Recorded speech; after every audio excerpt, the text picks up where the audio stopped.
This episode is sponsored by Property Filter. Find great deals faster.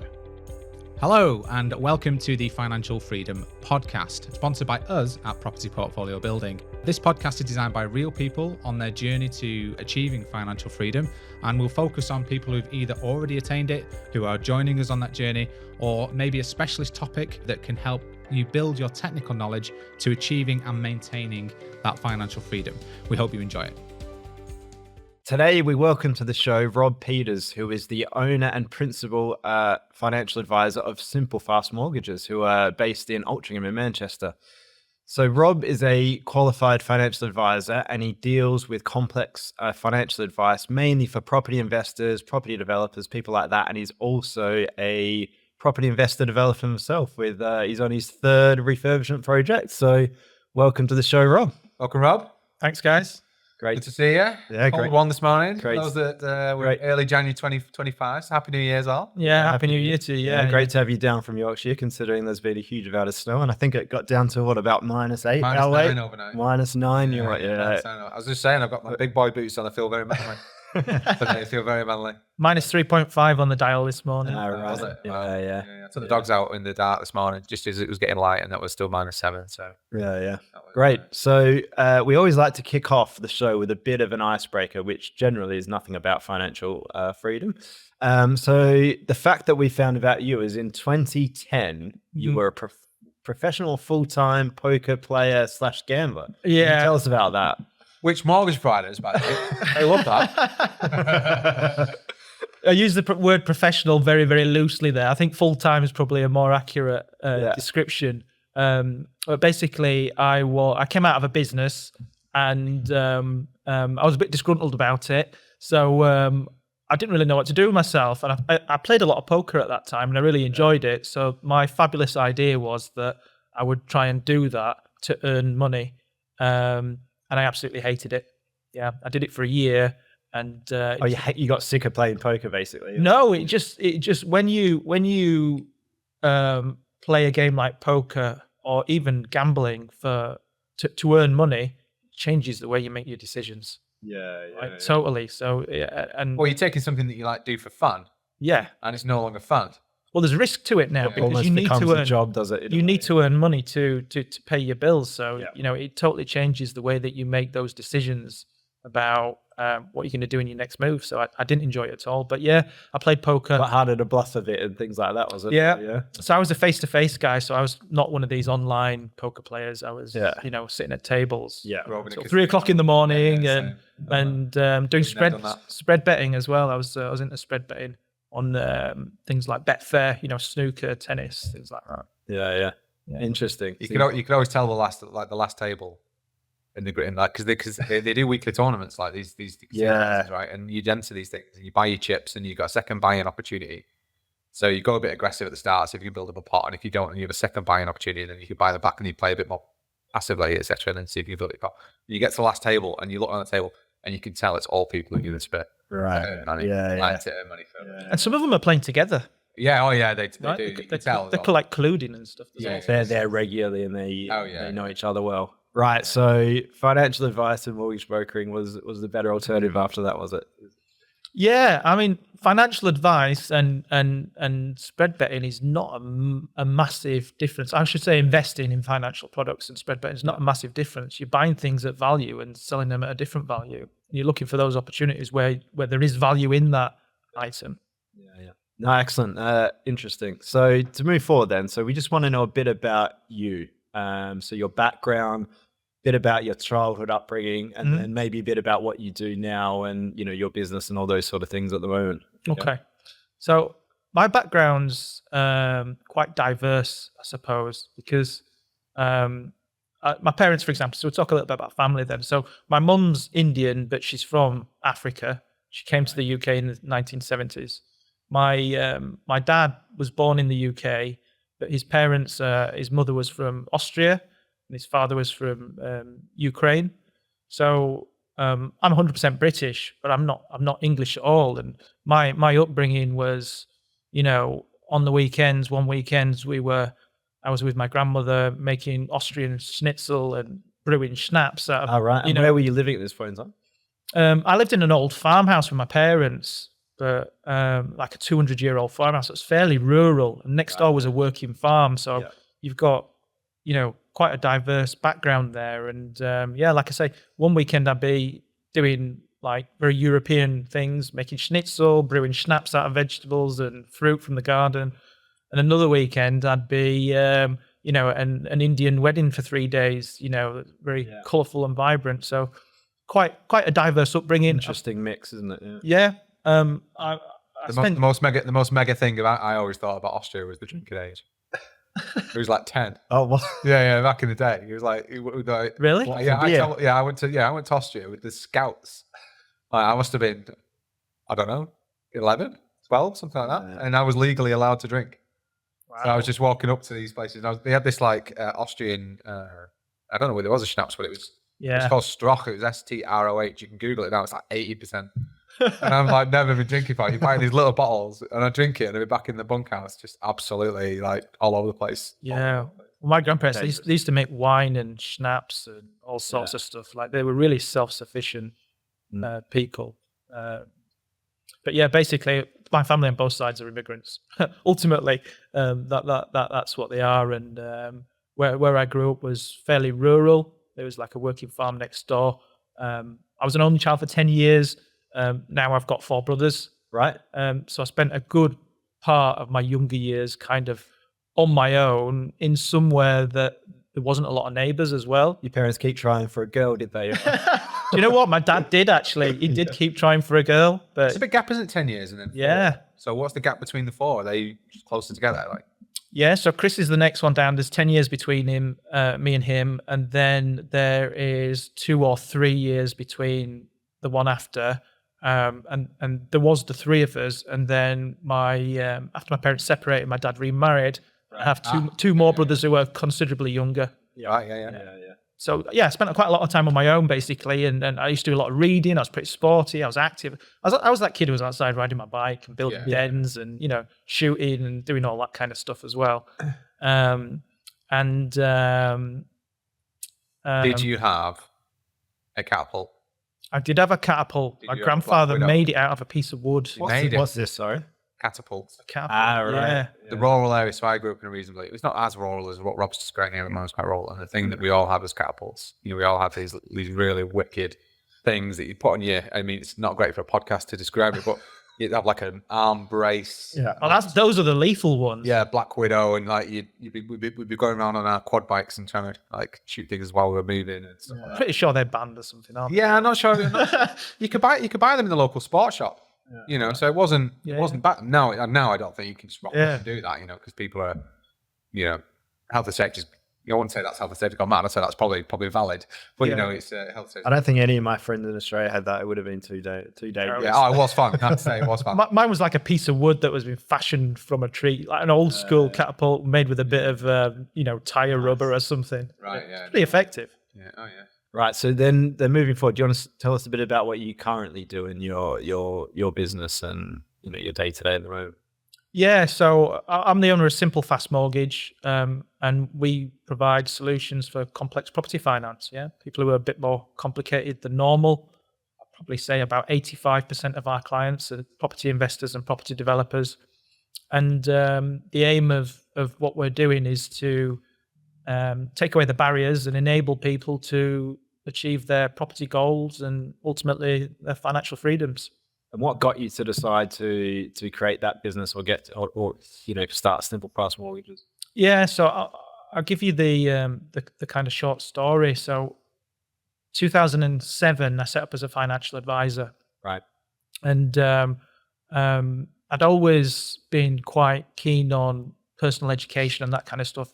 You asked me about schooling. I went to private school. I went to 2 different private schools as well.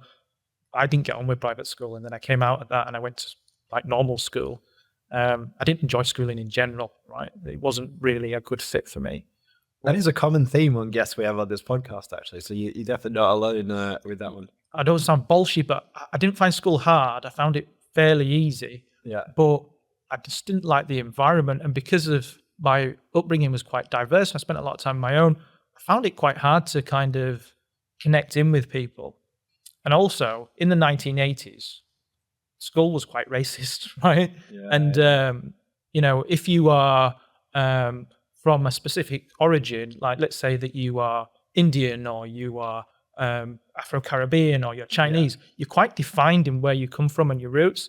Whereas my background's mixed, so you can't. It's a lot harder for mixed race people to kind of fit in, find their identity, because you know basically the Caucasian white children say, well, you're not really part of our group, and then you know the ethnic groups say, well, you're not really part of our group, and finding your identity is quite hard.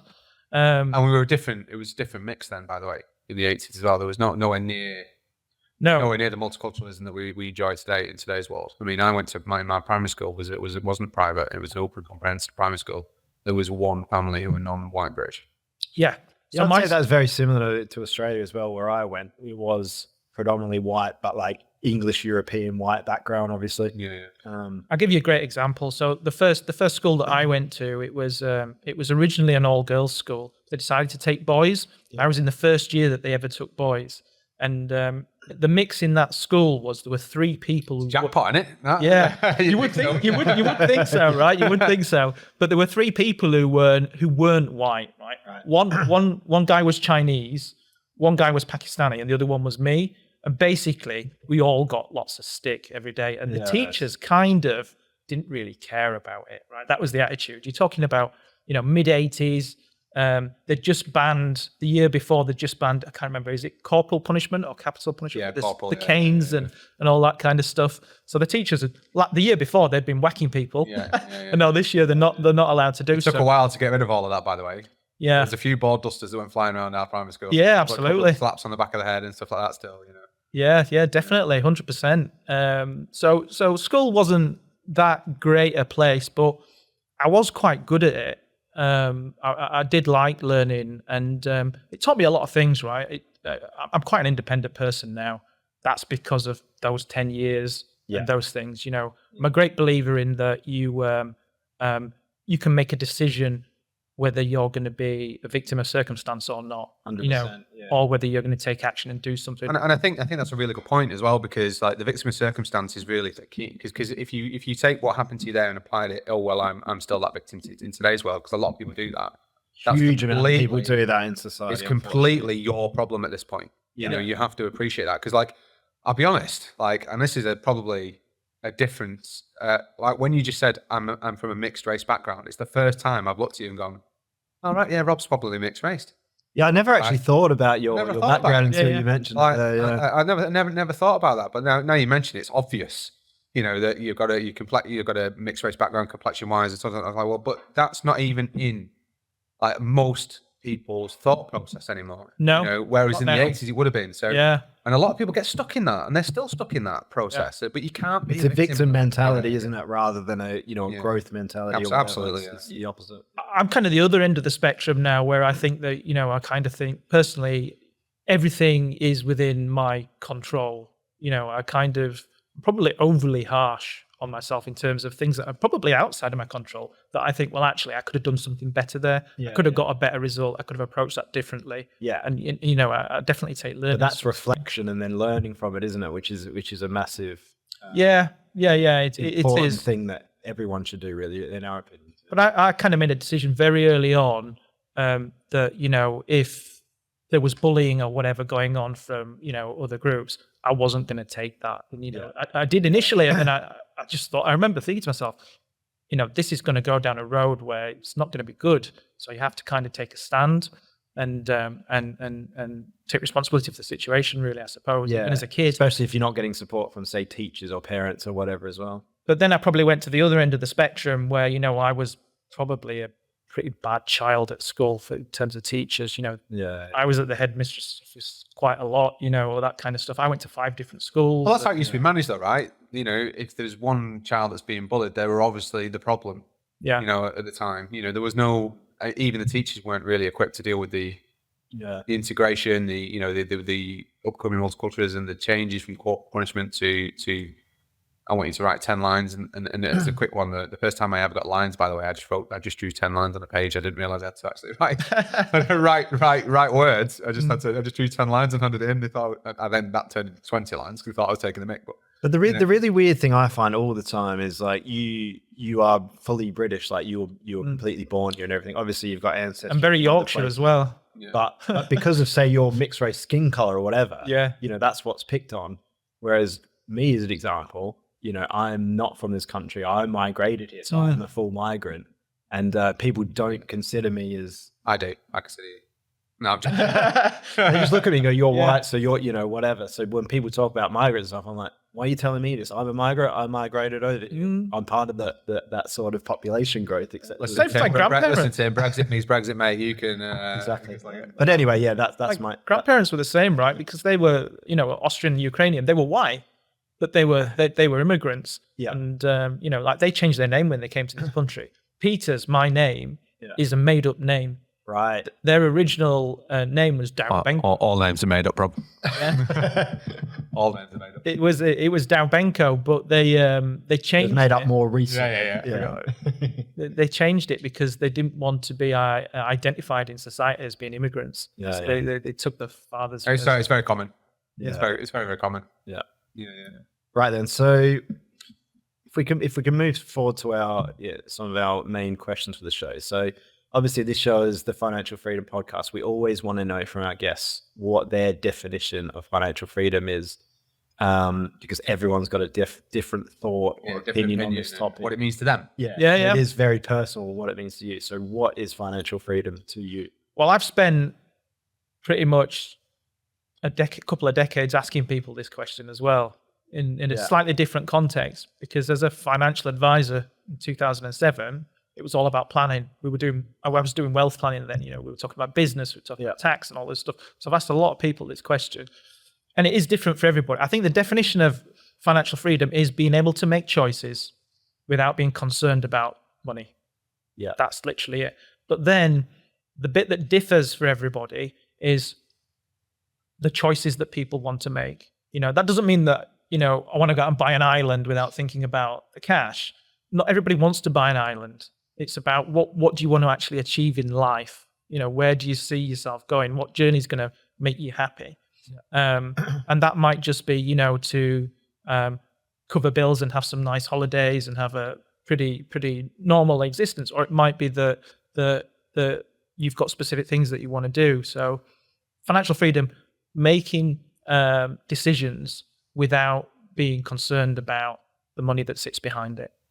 And what sort of decisions do you think they would be, and where do you see that money coming from? Because when we talk about it a lot here, and obviously we're involved in property, we get a lot of property guests, so we say, all right, if you get relatively passive income from, say, property, the choice is that if you want to go and travel for 3 months, you've got the income from, say, those rental properties that you don't really have to do too much work while you do that. So that's that sort of choice.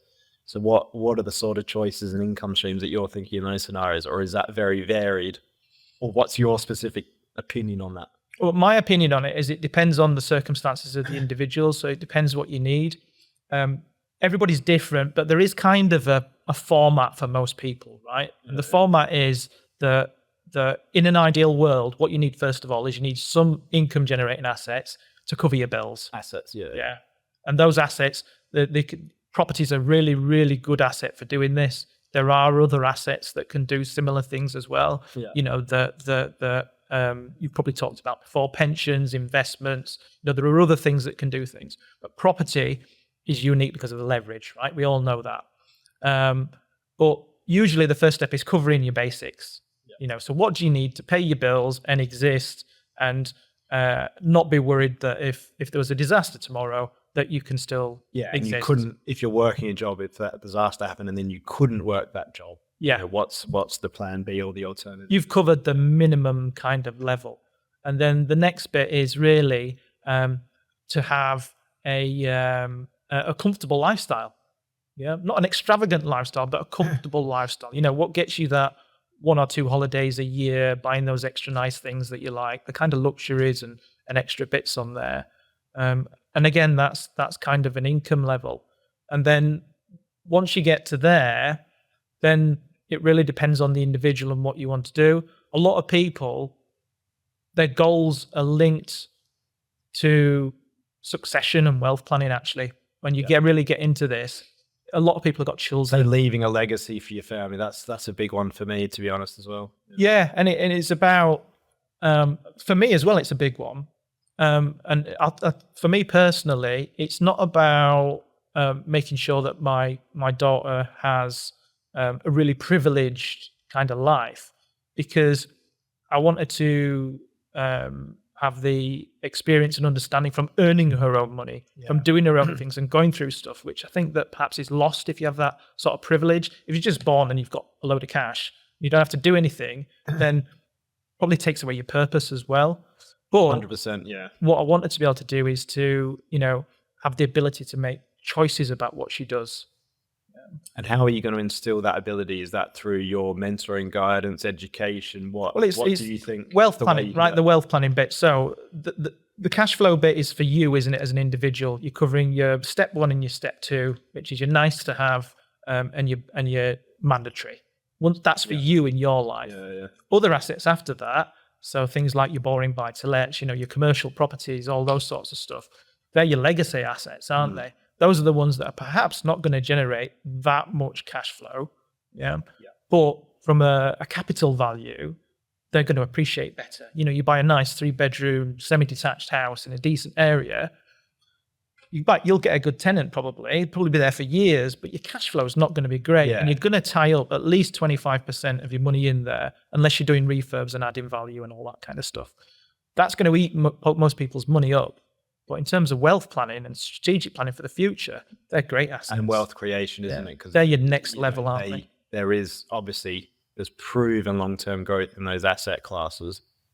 They can be as sort of passive as you can get for property, because we talk about this a lot, that people want passive income, but do they really understand that there's some sort of work involved for all asset classes? It just varies the amount of involvement or time. Or it also depends how well you've systemized it to manage it as well. But those...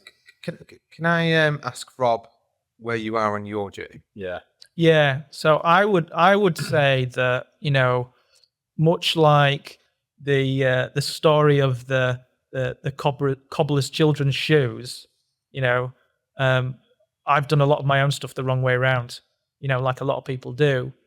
And what do you mean by that? Sorry. Yeah, I'll elaborate. I'll explain it. So what I've done is people, instead of generating the cash flow assets first, I've got some buy-to-let properties, which are the kind of the longer term ones. And instead of the saying fit your own mask before fitting somebody else's, like you're on a plane, you've got to take care of yourself before you take care of others. A couple of the properties that I bought are for other people, right? So they don't even generate any real cash flow or anything like that, and I've kind of taken a bit of a different path to doing stuff. And I need to, for me personally, I need to loop back around now and kind of have some alternative assets that generate more income. So on my journey, I'd say I'm about 25% in. I'm probably earlier stages compared to like you two.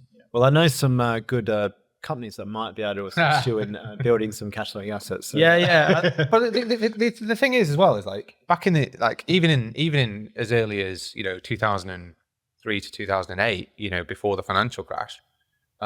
The best way to do this wasn't necessarily doing anything more complex than taking out a mortgage, which is 110% on day one, recycling your money, and then buying another buy-to-let asset. I mean, that's how a lot of people built up their portfolios, right? And then some of them, and if interest rates were low as well, there's still and then if you were lucky enough to buy it early enough before 2007, 2008, then you've probably been okay and survived. If you bought them right around that time, you've probably had a massive issue.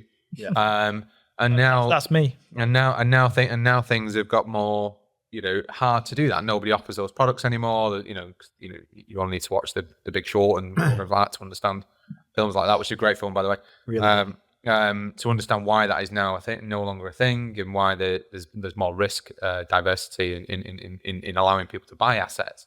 But also, there's hence limited why assets, banks right? for investors are capping it at 75%. Exactly. Which is and logical, I think isn't that's it? right. I think that's right it is, as well, right? So I mean, But now people are doing more inventive strategies, more things to create cash flow and so on and so forth. Yeah, more creative strategies. Yeah. But again, that's more complex. It's more risk involved for the individual, and potentially less risk for the bank, I think. Yeah, definitely. Oh, banks are all about limiting their risk. So I bought my first property in 2007, top of the market, Yeah. right before the crash, basically.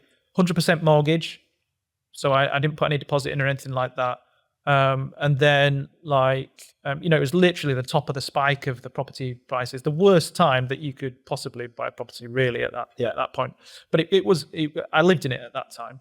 And then a couple of years later, I decided that I wanted to sell it, and I looked at the value and I couldn't. I would have made a loss. Yeah. And one thing that never sits comfortable to me is kind of making a loss on something. Yeah. I'll always look for another way to do something. So what I did with that is I looked at the market and realized, well, actually I can rent it out and it will give quite a good return. So I spent, a fairly minimal amount on refurbing it. And it was actually almost a back to brick refurb at that point. Yeah. And then rented it out.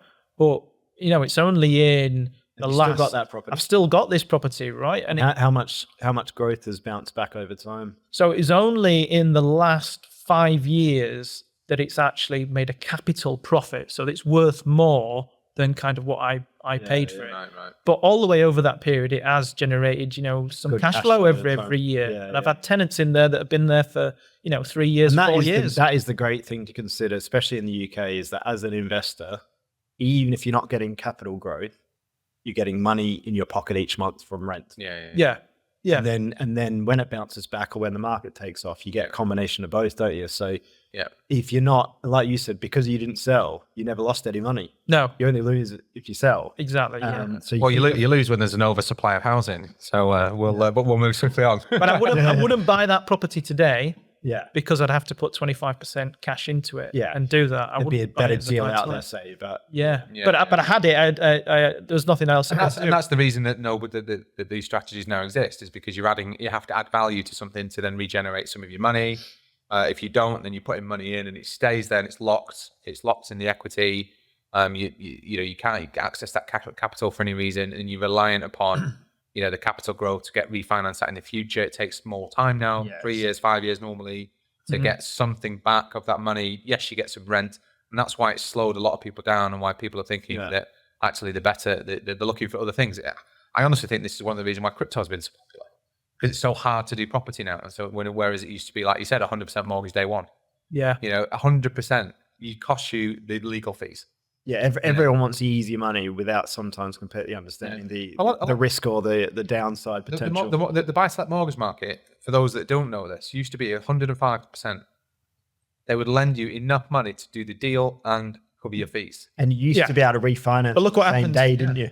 Yeah, well, exactly. Look what happened, right? Exactly. So this is where you come onto this thing, don't you, about kind of like mortgage brokering. Right? So I always say that I'm an advisor. And the reason I say that is because I'm qualified as an advisor, as a financial advisor, right? And we advise things. But if you go back to like pre-recession, so 2007 and before that, brokering was a real thing, right? Because mortgages, they were chucking them away at anybody. You could go and get finance. You could come to me and say, Rob, I earn 100 grand a year. And I say, okay, well, you write that down on a piece of paper and sign it. Yeah, here you go. And we'll go get you a mortgage for that. It was literally that easy. The job of a broker was only really to look at what's the cheapest interest rate. Yeah. Because all of those products are just development. It's all very product related and feature related. And they weren't giving advice. They were brokers. Where actually the world now it's about advising. Yes. So now it's much more complicated. It is a really good point, actually, because, when we're looking at mortgage deals, the interest rate is only one facet of it, isn't it? Because it's, what will that lender lend on? What sort of valuation will it get? How quick are they moving? What are their other fees, et cetera, et cetera? There's a whole package you've got to understand to get to the best product. Because I found in the past, if you look at the cheapest rate, it's going to be the slowest lender because they're really busy. So a refinance that might take 2 months takes 5. Yeah. Their responses, they ask a question, you reply, they review it in 21 days or something. It's mental. Yeah. There's definitely more things to consider. It's one of the big things about refinance as well, is it's like you get to the end of your financial product timeline and it falls off the shelf and you go to that and then it's the standard rate. but the time for you to negotiate the new deal is going to go over that timeline. Yeah, it's always the same. Even with your personal mortgages, like because you've got this like a lot of the time, even if you in your personal mortgages, it's like you've got this shelf of if I do it early, I've got to pay a fee, and then you go into the standard variable rate. So you're going to have 1 to 2 normally standard variable rate months. The thing with personal mortgages though is that like the Financial Conduct Authority, the FCA, they because personal mortgages are regulated, those lenders that provide those mortgages, there has to be competitiveness in the market. There has to be options available for people to save money and move about and do all that. On unregulated business, which is all the stuff that you guys are doing and property investors are doing, buy to lets, bridging, development, commercial, all that stuff is unregulated. It's not covered by the FCA. Those lenders don't have to have that competitiveness. So a lot of people, once you're with a lender, they make it quite difficult for you to go somewhere else later. It's not as easy. Because it's unregulated, they don't have to follow the same rules. Stop the podcast now. This episode is sponsored by Property Filter. Property Filter is the #1 property tool for today's property professional. It brings in all the data points and sources from all the property portals and auction sites into one convenient place. Then you have the option to overlay all the clever strategies found in the Property Filter blueprint to find motivated sellers faster. Now, we use it on a daily basis. It saves us over 80% of our time when looking for properties. And if that sounds like something that you want in your lives, please go to register.property-filter.co.uk/PPB, which is the discount code for this podcast. You will get 2 weeks free and a discount on your first month. That's it from me. Back to the podcast. What strategies do you want to then use to get to what you consider your financial freedom goal? Yeah, what's the focus now? Because you said you did it the wrong way around. What's moving forward? Yeah. So I need to look back round, and I think the strategy that I'm going to employ, that we will be talking about in due course, maybe not today, is the HMO strategy. Right. Okay. Sounds good. Why, if you don't mind me asking? Yeah. Why? Because I am 90% occupied with running my business. Yeah. Time-wise, you mean? Time-wise, that takes up 90% of your time. Well, family and time and other commitments cover 90% of my time, and that's my main focus is to run this business and to build that business up, and that's my main cash flow. But I want to have alternative assets there as well because I want the diversity. But I don't necessarily want to be involved with them on a day-to-day basis. Doing the tenancy checks, doing the upkeep, doing the visits, all that kind of stuff. So, and although I've got a reasonable understanding of the development process and the tendering process, thanks to some great support. I don't necessarily want to do all that work myself.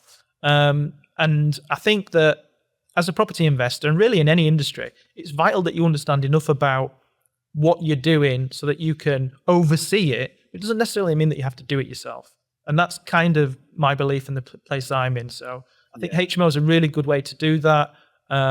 Because there's some great experienced people out there doing HMOs, and it can be fairly hands-off. And you've been able to build up that team through what you do. So you've seen the case studies and all those sort of things. And we do a lot of HMO business, right? The most of the... So there's a key there that you understand it not well, because we have had some guests previously that are like, whatever you invest in, even if you're outsourcing it or you're using experts, you really need to know how it works, how it runs. I know Warren Buffett talks about it. It's like when he invests in a business, he needs to know how that business runs and what its competitive advantage is. And because you do a lot of it for, say, clients, other investors, you understand it, don't you? Even though you don't want to do the day-to-day, I have the time to do it. You understand it. Yeah, absolutely. And I think that, like I say, in anything, you've got to understand enough to be able to oversee that operation, whether it's in business or property or whatever it is. Because if you don't, how do you know if it's working right? Yeah, that's a good point. Yeah, very, very, very good point. We always talk a lot about people's daily routines, on this show. So I think we talked a bit about it this morning, but, we want to know what's a typical day for you, what time do you get up, any specific routines, et cetera, et cetera. So can you give us an insight into that? Yeah, so I generally get up between 6 and 7. It depends. And I would say I do that 6 days a week. And I generally allow myself 1 day a week where I have like an extra hour of sleep. My morning routine is I'm not one of these people who has a really strict, rigid routine, but I do have have things that I do pretty much every day. I'll always do some sort of exercise in the morning, usually stretching, like yoga type stuff. That's the first thing that I do when I get up. Yeah. That wakes me up. I don't necessarily eat breakfast in the morning, but I do. We talked about it earlier. I quite like the AG1 thing, which is basically like a vitamin shake. And where did you hear about It's that? got seaweed in it. Right? Yeah, I've heard this advertised. I'm sure on some other like decent big podcasts. Is that where you heard it from, or where have you heard about this AG1 I stuff? can't remember. Where it came from, but it is advertised on the High Performance podcast, I think, because I do Right. listen to that. Other podcasts are available. Yeah, We appreciate that. yeah, it is a really good podcast. Actually, you should check it out. But yeah, I can't remember where it came from, but I tend to do that in the morning. I quite recently have got into the kind of mushroom coffee trend that's going on at the moment. About a year ago. Is this the one that came off Clarkson's farm or whatever? Like, is this I don't know. What's it's a specific mushroom, isn't it? Lion's mane. right. Lion's mane. Yeah, that's the one. Is that? Yeah. Oh, is that the one he was really Yeah, growing yeah. in his heart? Well, she Right. was saying about lion's mane. It's good for all sorts of things. So Yeah, I've got alright. so some of my coffee blend now that I have has lion's mane in it. That's where I got that from. I'm pretty much a tough cookie to crack to like support things. They've got to be pretty good, right? Yeah. Because just the way that my expectations and standards of things are quite high and of myself. And but that lion's mane is good, Yeah. right? I would recommend you to try it if you haven't tried it. It really does sort of. It's a My bit like having wife would coffee. absolutely despise it because she really does not like mushrooms. But Doesn't taste like It's a powder. right. Yeah. It's a powder, or you put it like it's part. But mine's blended in with my coffee beans, so you don't even know it's there. Right. So you know, just get the coffee just get taste. the coffee taste. Yeah. And if you have it without caffeine, so I don't have caffeine because it makes me like really hyper. I can't do caffeine. So, but if you have lion's mane, it's a bit like having coffee, but instead of it lasting 20 minutes, it lasts like all day or a good Right. few hours. Yeah. And yeah, it's really good for focus and stuff. I was really surprised because a lot of these things are gimmicky, aren't they? Ah, you've sold it to me now. Look, he's writing it down. Lion's mane. This is no. Yeah. It's going in the diet. Yeah. Well, I'm just writing I down. got sold. I'm just it. writing down mushroom coffee, but I got sold really early on Huel. I was one of the. I started listening to Stephen Bartlett's podcast years ago when it was him under his stairs. Right now, it's a big thing, but I don't listen to it anymore because of the pseudosciences he gets involved with. But it's not as good as it used to be. no, I don't listen to it. But and he I pick I just look at the guest. If it's the right episode, I will. But, yeah. So I now drink Huel almost daily because of that. You get stuck in your routines, don't you? Because 20 grams of protein and all the vitamins for the day. I'm like, well, that's great breakfast.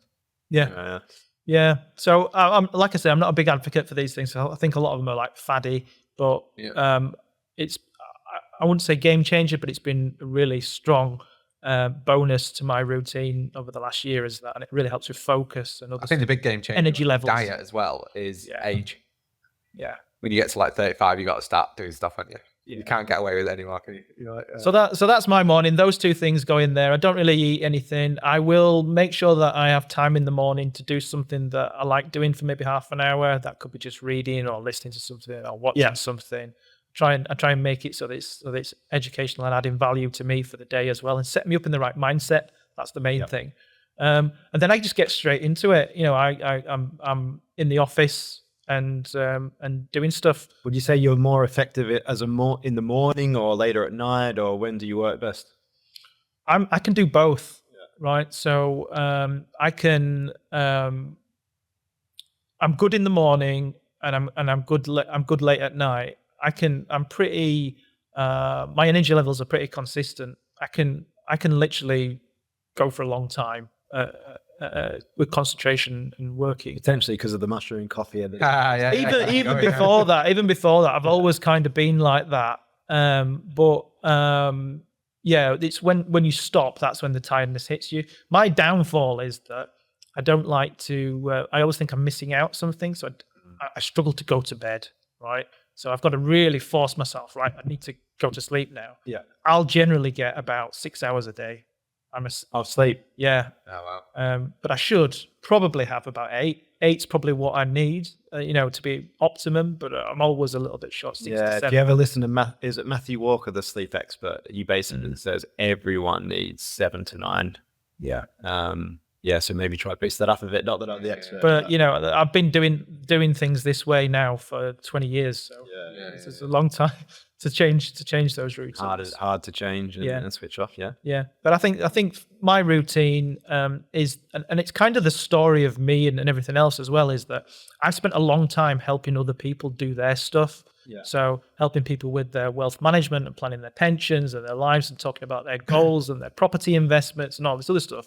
But I've kind of neglected my own a little bit, so I need to kind of loop round. So would you say learning from that is sort of what you said before? Is that analogy when you're on the airplane is to put the oxygen mask on first and then help other people? Is that something on reflection that you think you should have done a bit differently, maybe? Oh yeah, absolutely. You know, there's lots of things on reflection that I always think, you know, we could have done a little bit differently. Yeah.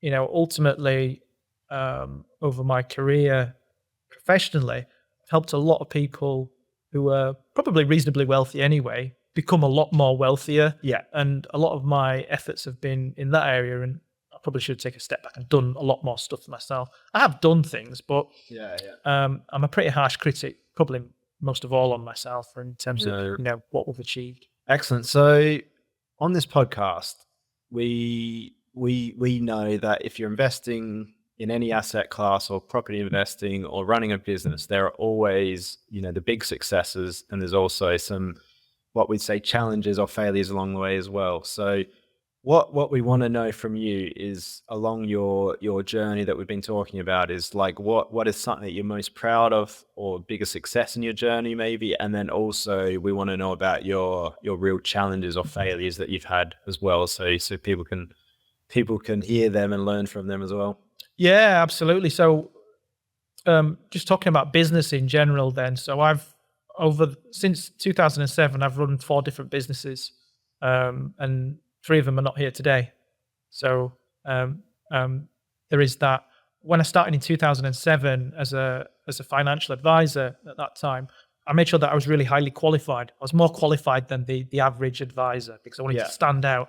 I was 25 years old, and I didn't have any clients.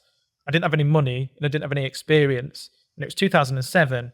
I'd just gone self-employed. Yeah. And 3 months later, the whole world melted, right? Yeah, big financial crisis. Financial crash. Everybody's running from the hills. And I need to generate clients and income and do all this kind of stuff. And I don't just need any clients. I need clients that can afford a minimum of £500 a month due to the types of products I was dealing with. So it's your average person might not have been comfortable with that in then. So I'm looking for good earners, right?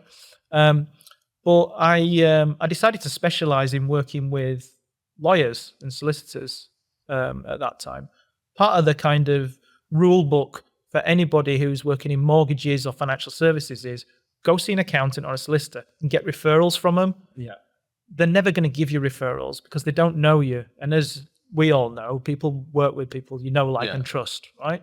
So my idea was I would work with them on a personal basis, and then they would just give me the referrals naturally later on once we built the relationship up. So that's smart, what I did. Smart thinking, honestly. It's smart thinking. But I did that. The world melted down. All advisors were running away, not talking to the clients, and I was trying to talk to as many people as possible, trying to make it as easy for them as possible at their offices, in their time, claim it as their CPD and education, and do all that kind of stuff. And I did pretty well, right? I built a business up from then to 2010 through a recession without having that marketing budget or experience. But then I went into a joint venture basically with somebody else, and I was naive, right? I didn't do my due diligence properly on that person and on that relationship, and it went sour. It didn't work out, and I came out of that. So. And what's the main lesson from that then? Because on this show, we do talk about joint ventures, and they can be very beneficial, but also there are, it can go wrong as well if you don't team up the right person. So what was the key learnings from that partnership? Yeah, I mean, the key learnings for me is like I said at the beginning of this, I think that, we control our own circumstances. So I'm not one to kind of blame other people for things. From the way I look at it is that I should have done my due diligence more. That's how I see it. But there are good and bad people in all walks of life. And when you say due diligence, what practically would have that involved if you went back and did it? Like, what sort of checks could have you have done, as an example? In this particular instance, I made a decision very quickly based on just the numbers. Right. When actually what I should have done is get to know the person a bit more, Yeah. and made sure that it was a really good fit for us to work So know that together. you're compatible to work together and you complement each other Yeah. or something like that. Yeah. And actually beyond the numbers, the sort of day-to-day logistics of how things would work. I'll give you an example. As in who's responsible for what? No, this Things like that, or- person was only.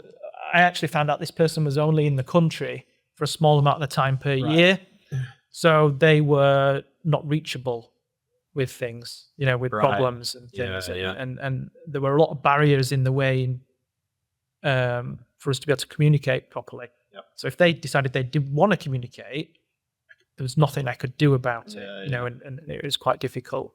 So that business, then I ultimately walked away from it, and then that's when I decided that I was going to do full-time poker playing and Right. spread That betting. was Right? 2010. So we've got a failed business there, and then I set up another business after that, which was selling remainder books online. So anybody who doesn't know what remainder books are, the books that have been printed that have got a small error in them. Yeah, so it could be something that right. you see or you don't see. I found a supplier for those, and we were selling thousands and thousands of books per month, often by the pallet or large boxes. Yeah. And probably one of the biggest remainder booksellers on eBay at that time. So I did that for a time. Ultimately, that business didn't work as well eventually. And I had another business at the same time, actually, where we sold crafting items. So basically things like knitting wool, if you can believe it or not.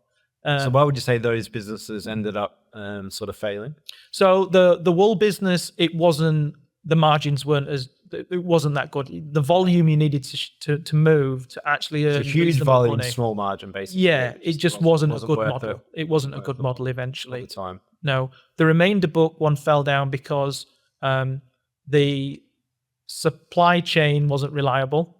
Right. Yeah, basically the source where the things were coming from was not a reliable source, and we just didn't have the consistency of supply. Right. Um, Okay. But those books, they were going into places like garden centers and market stall traders and all sorts of other people. Yeah.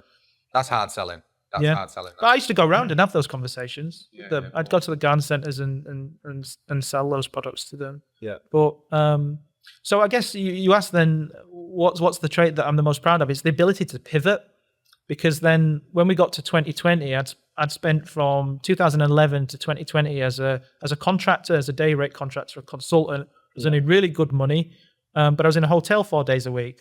Yeah. Pandemic came. I went home, looked at my daughter who was 2, and decided that realized that she didn't really know who I was, didn't have a good relationship, and that I needed to change something. And actually, when I reflected during that period, because we're all locked down for a year or whatever it was, Great time of reflection is a good way to put it, isn't it, at that point? it was a really bad time for the world, but it was a really good time for me, because I took a year off and just thought about stuff and just did some work at home, and I thought about things, and I actually Which shows how important that reflection or thinking time, we talk about it as journaling / cave time on this show. It's really, really important for people. And you were forced to do it in a way, so you did it. But if that didn't happen, would you have done it, do you think? No, Yeah. I wouldn't. And it was a really good summer as well. It was a really warm summer, if I remember rightly. Lockdown summer, Yes. one of the best summers we've had. Glorious. Yeah. Yeah. And so what I reflected on really was that actually when I was in 2007 and I was advising, was the happiest that I was in my work career. Yeah. And all the contract and consultancy work, I never liked it. I never enjoyed it. I only did it for the money. And that what I wanted to be doing was advising people again and dealing with it, talking to people that I enjoyed talking to about things that I cared about. That's what I wanted to do. So I decided to go back and do that, but to do it specifically for property, because I thought, given my experience, and I'm very strategic and we're organized and passionate about delivering good outcomes, that that would suit people who have got more complex requirements in the property finance space, given that most people are brokers and there's a real need for advice. So ability to pivot is the thing that I'm most proud of. I've got a business idea for you, Rob. Right, we're going to get something. We're going to have poker and crafting supplies. It's not a good model. We're gonna while you're going around the table, while you're making decisions, we're gonna have knitting equipment available. We're gonna crochet, and then I can't knit, by the way. And then when you're out of the tournament, you can go sit to the side and get some financial advice. Yeah. As soon as you get knocked out, you mean? Yeah, that's it. Yeah, and then we can do all of those under one I roof. really think you should be doing this. I think I'll learn from my experience that they're probably not good business models. All right, fair enough. All right, I was wondering if you amalgamated them all. That might, You got to try. You got to try things, and the then good thing about your journey there is that there are big stumbling blocks, aren't they? And you've had big learnings from that, and you just, like you said, you just got to pivot, keep going. Depends how you measure it, right? So if you measure it and say, were they profitable businesses? Did you earn money? So as a financial advisor, that was a 6-figure per annum business within 3 years. Yeah, from no experience, no clients, and no money. Yeah. And during a recession. Right, which is probably the thing that I'm the most proud of. Yeah. Because I've always looked back on that and think, well, if I can do that during a recession when I don't know what I'm doing and I'm 25 and I'm sat in front of, partners at law firms who are very clever people, and saying to them, invest £100,000 with me, then I can set up a business now when I do know what I'm doing and I have got experience and I have got financial a lot more knowledge as well. And I know it will be a success if we do the right things consistently. And that's what happened. And not be relying on other people necessarily. And not be reliant on other people. And that's what I did in 2020 when I set up Simple Fast Mortgage. And I just decided that advising made me happy. That's what I wanted to do. But where could I best use my skills now? I don't like going backwards and doing the same things. I didn't want to do pensions and investments. And so here we are supporting. Leads on really well to the investors. Next question then. So if you could go back to 25-year-old Rob and give Rob that, the best bit of advice you've ever got from someone, or the best bit of knowledge you've learned, or something like that, what would that be? Yeah, so I thought about this, and for me, the best piece of advice that I've had, and one that I need to remind myself of all the time, is that it's not about the destination, it's about the journey. Yeah, I love that. And the reason why is because I set really big goals for myself. I'm going to do this and I'm going to achieve that. And I like to be really busy. I'll always be doing 5 things at once. That's just how I am. But when you achieve that thing, whatever it is, it's a second, it's a moment, and it's gone and it's past. And I'm like, meh, next thing. Yeah. That's it. So if you're to be a little bit deep about it, but if your entire life is spent doing that, then you're never going to, take stock of the moment and enjoy what's actually happening. So for me, my day-to-day, the aim is to get somebody's finance in place. But there's a journey to get in there, talking to people, dealing with my team, speaking to providers, whatever it might be. You've got to enjoy all of those steps. Yeah. And whatever it might be. And for you guys, in yours, you're dealing with agents and dealing with builders and all that stuff. Oh, wow, we've got a problem here and this.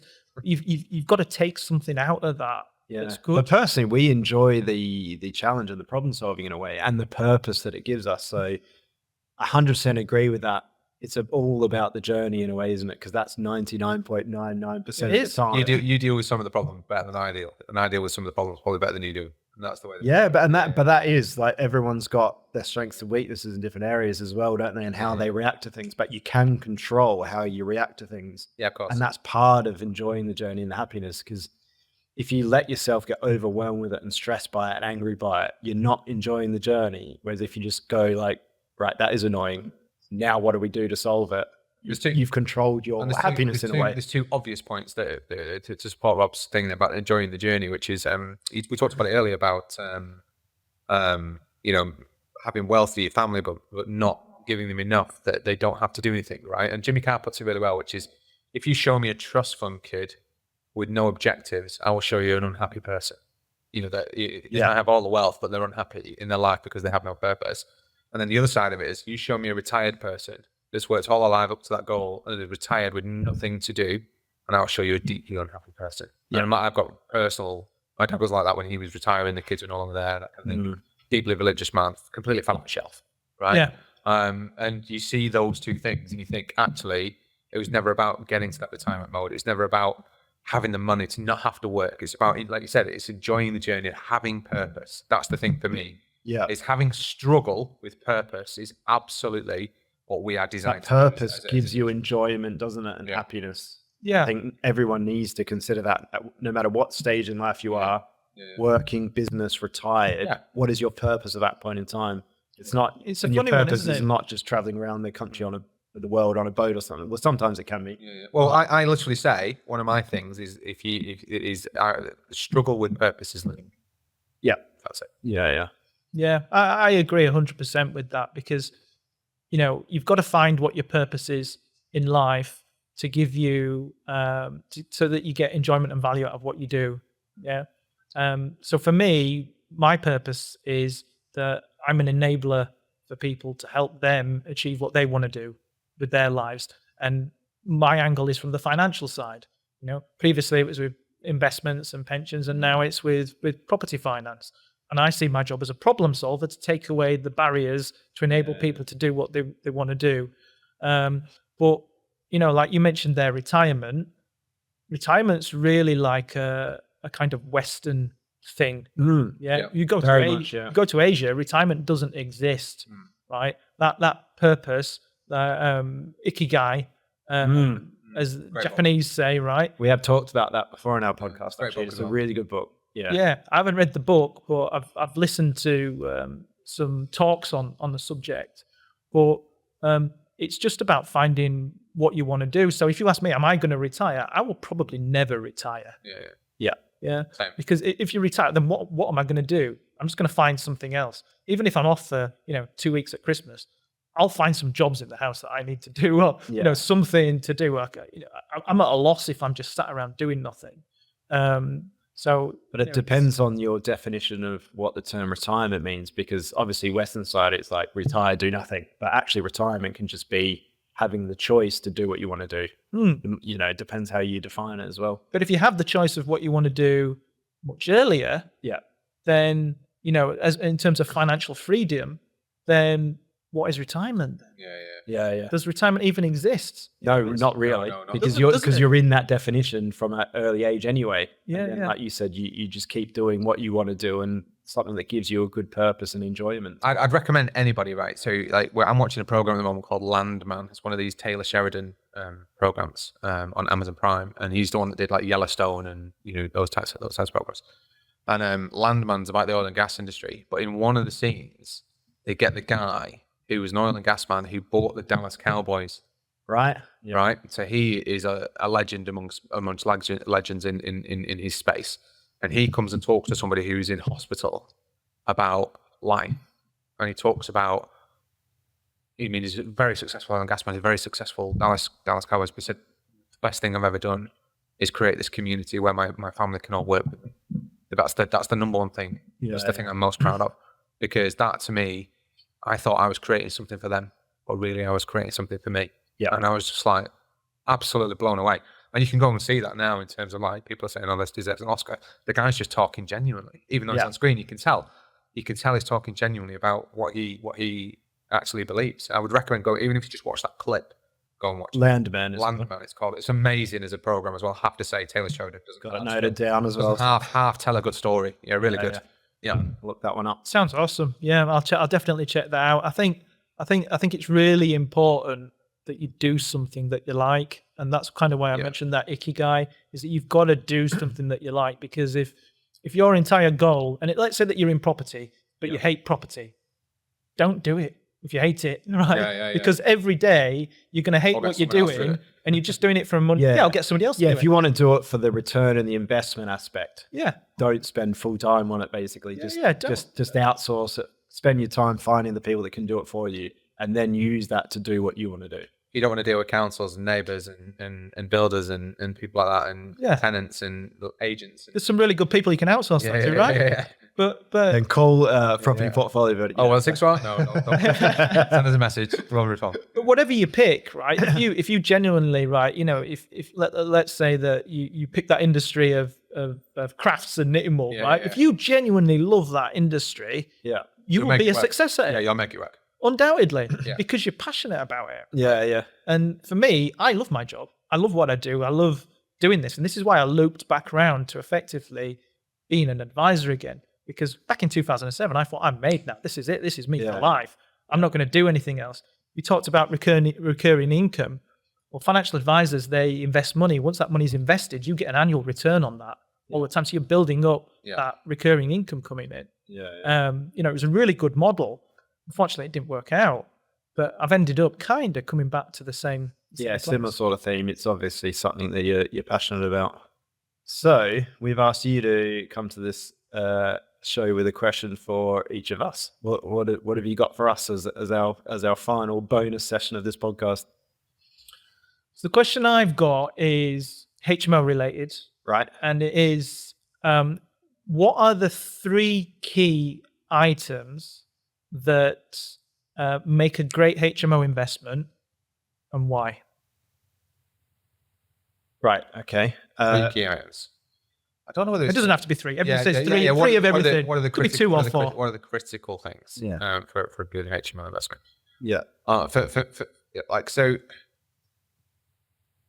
There's so if you skip past the technical parts of what makes a good HMO, it comes down to it's like the strategy of what you're trying to produce. It should be decided upon before you look at whether or not the kind of HMO that you're going to develop. So because the HMO is like any market, right?